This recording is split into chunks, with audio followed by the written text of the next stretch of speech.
지난해 코로나19로 온실가스 배출량이 줄었는데도 우리나라 이산화탄소 농도는 최고치를 기록했다고 하는데요. 이렇게 된 데는 중국의 영향이 컸다는 연구 결과가 발표됐습니다.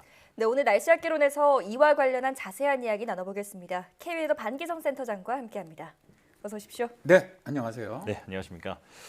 우리나라 얘기를 하기 전에 기후변화 문제가 환경뿐만 아니라 정치 또 경제 문제로까지 연결되는 그 내용을 담은 연극이 있다고 들었습니다. 그 작품부터 한번 설명해 주실까요?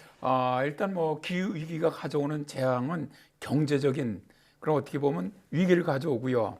이것은 당연히 정치 또 사회 문제하고 연계가 되죠. 예. 제가 한 2년 전에 이제 기후변화, 난민 그리고 금융 위기를 연극으로 만든 그런 작품을 본 적이 있었는데요. 네. 연극 제목이 Let Them In Money입니다. 잠깐 좀 소개를 해볼게요. 아, 예. 네. 시대 배경은 디스토피아에 가까운 2028년의 유럽입니다.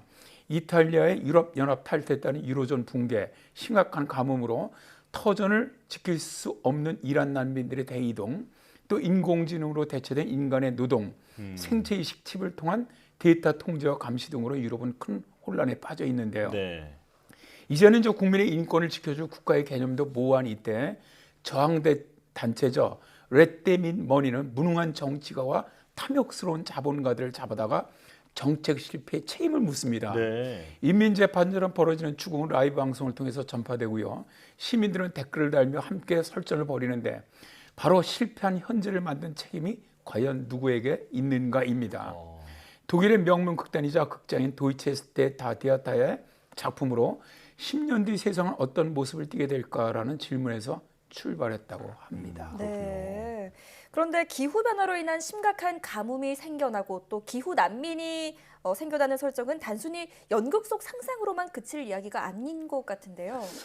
저는 이제 이 작품을 보고 우리가 이제 미래에 닥칠 어떤 기후 위기로 엄청난 재난이 발생을 할 때 과연 그 책임이 누구에게 있는가라는 생각이 들었습니다. 네. 기후 전문가들은 이제 정치인들과는 달리 우리나라 이산화탄소 농도가 급속히 증가하고 있고 정말 머지않아 엄청난 기후 재앙을 만날 것이라고 이야기하고 있거든요. 예. 이 최근 몇 년간 갑자기 늘어나는 이상 기후를 보면 정말 그 기후 재앙이라는 게 현실이 될 수 있다 이런 위기감이 드는데요. 자, 이런 가운데 지난해 우리나라 이산화탄소 농도가 역대 최고치를 기록했다고 하는데 이게 어느 정도 수준이었나요? 그렇습니다. 이제 우리에게 기후 위기를 불러오고 있는 이산화탄소의 농도가 우리나라의 경우 작년에 최고치를 갱신을 했죠. 네. 기상청이 올해 7월에 발표했던 2020년 지구대기 감시 보고서를 보면 이산화탄소 역대 연평균 최고 농도가 경신되었는데요. 2020년은 코로나19로 인해서 온실가스 배출량이 감소했음에도 불구하고 한반도 이산화탄소 농도는 증가를 했고요. 증가율도 유지되는 경향을 보였다고 밝혔습니다. 네. 자, 이 보고서에 따르면 안면도 기후변화 감시소의 경우 2020년에는 이산화탄소 농도가 2019년보다 2.7 ppm 높아지면서 역대 연평균 최고 농도 420.4 ppm을 경신하였고요. 예. 1999년 관측 이래 연간 2.4 ppm의 증가율로 증가하고 있다고 밝혔는데요. 특히 코로나19 상황에서 2020년에 이산화탄소 배출량이 감소했거든요. 전 지구도 마이너스 7%, 우리나라도 마이너스 7%인데 네. 이름에도 불구하고 대기 중의 이산화탄소 농도는 지난 10년간, 그러니까 2010년에서 2019년 증가율, 이게 연간 2.7 ppm 정도가 되는데 네. 이것과 동일하게 증가했다고 밝혔습니다. 네. 네. 이산화탄소 농도는 계속해서 증가세를 보이고 있다고 하셨는데 그럼 에어로졸 농도는 어땠습니까? 일단 이제 이산화탄소 농도는 지속적으로 증가를 하고 있지만 대기 오염을 나타내는 에어로졸 연평균 농도는 대체로 감소 또는 유지되는 추세를 보이고 있다고 밝혔는데요. 우리나라 서쪽 대기를 대표하는 지역인 안면도 같은 경우 에어로졸, 그러니까 PM10이라고 저희들이 부르죠. 네. 연평균 농도가 관측 이래로 대체로 지금 계속 감소하는 추세, 연간 세제곱미터당 1.1 마이크로그램 이 정도를 보이고 있고요. 2020년엔 27 마이크로그램 세제곱미터당입니다. 네. 관측 이래 최저 농도가 관측되었습니다. 그리고 우리나라 남쪽 고산 같은 경우에도 2011년 최초 관측 이후에 유사한 농도가 관측되고 있고요. 2020년도에는 안면도와 유사한 세제곱미터당 28 마이크로그램의 연평균 농도가 관측되었는데요. 네. 기상청은 에어로졸 농도의 감소 경향은 인간 활동으로 인한 대기오염 물질 농도 감소와 연관이 있다라고 밝혔습니다. 네. 자, 말씀해 주신 것처럼 대기 오염 물질인 에어로졸은 감소했는데 반대로 온실가스인 이산화탄소는 증가했다는 거잖아요. 그 이유는 뭔가요? 일단 저 기후 위기의 주범이 이산화탄소 농도라고 말씀을 드렸는데 우리나라에서 계속 이산화탄소 농도가 증가하고 있는 것은 중국의 영향이라는 연구 결과가 나왔습니다. 네. 서울대학교 정수정 환경대학원 교수 환경경연구소 윤종빈 박사는 한반도 이산화탄소의 농도를 높이는 다양한 원인들을 통합 진단할 수 있는 모델링 시스템을 국내 최초로 개발해서 분석을 해봤습니다. 그랬더니 우리나라 이산화탄소 농도의 급속한 증가는 중국의 영향이라고 밝혔는데요. 예. 연구팀은 2000년부터 2016년 동안 한국 그리고 북한의 대기 속 이산화탄소 농도의 상승 원인을 규명을 했습니다. 네.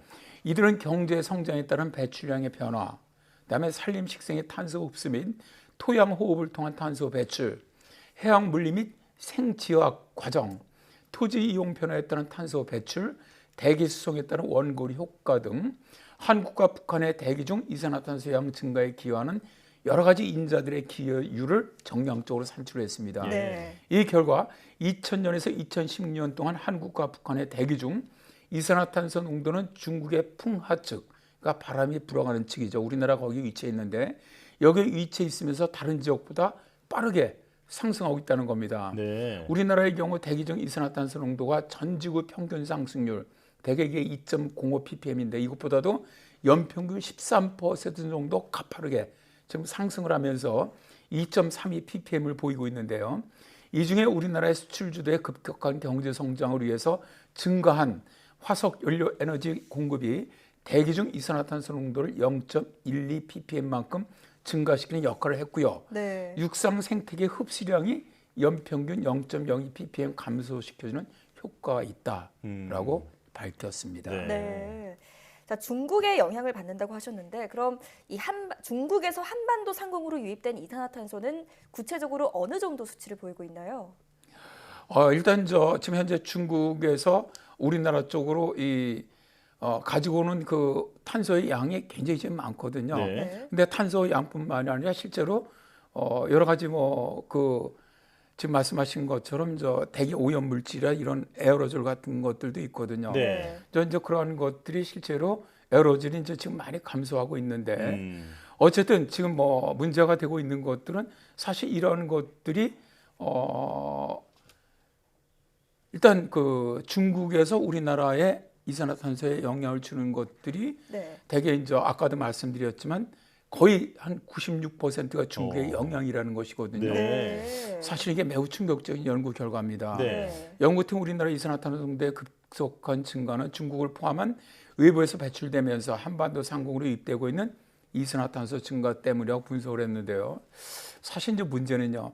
최근에 세계가 태양광 발전을 늘리고 있는데 태양광 발전에 들어가고 있는 폴리실리콘은 중국의 전 세계 시장의 3분의 2 이상을 차지하고 있습니다. 네. 근데 7월 31일 월스트리트 저널 보도에 따르면 친환경의 역설이다. 이게 왜냐하면 중국은 태양광 패널을 더 많이 생산하기 위해서 석탄 발전에 크게 의존하고 있다라고 밝혔는데요.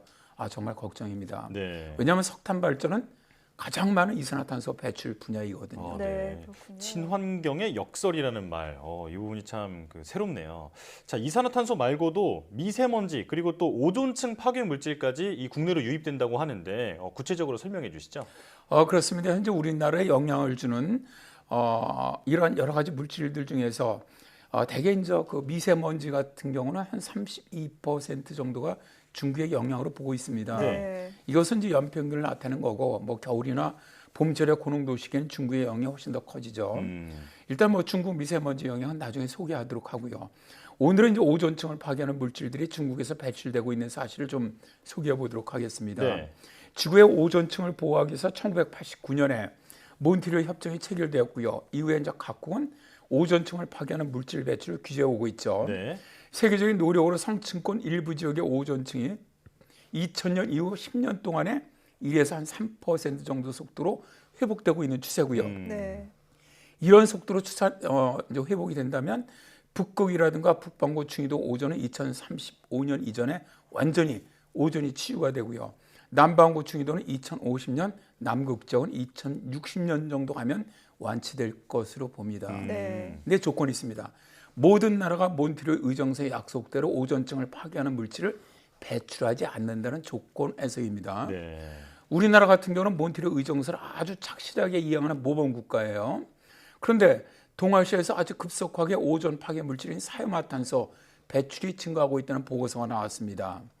오존층을 파괴해서 생산이 금지된 사유마탄소 배출량이 절반 이상이 중국 동부에서 나오는 것으로 밝혀졌습니다. 네. 이거는요, 미국 브리스톨 대학 화학대학원 연구팀의 발표입니다. 이들은 한반도 주변의 지상과 공중에서 측정된 사유마탄소 수치와 모델을 이용해서 분석을 해봤는데요. 사유마탄소는 2010년부터 대기 중에 방출할 수 있는 곳에 사용할 목적으로 생산하는 것을 아예 금지를 했습니다. 그런데 최근 연구에서 사유마탄소 연간 배출량이 4만 톤에 달한다는 거예요. 예. 이 연구팀은 한국과 스위스, 호주 등의 연구팀과 협력을 해서 동아시아 지역의 사유마탄소 배출량 측정을 진행해 보니까 2009년부터 2010년 사이 중국 동부에서 배출한 사유마탄소가 전 세계 전체 배출량의 절반이나 된다는 것이었습니다. 그렇군요. 자, 중국을 포함해서 이 기후 변화 문제는 이 지구촌 모두의 책임이라는 인식을 공유해야겠습니다. 네, 지금까지 K웨더 반기성 센터장과 함께했습니다. 고맙습니다. 네, 감사합니다.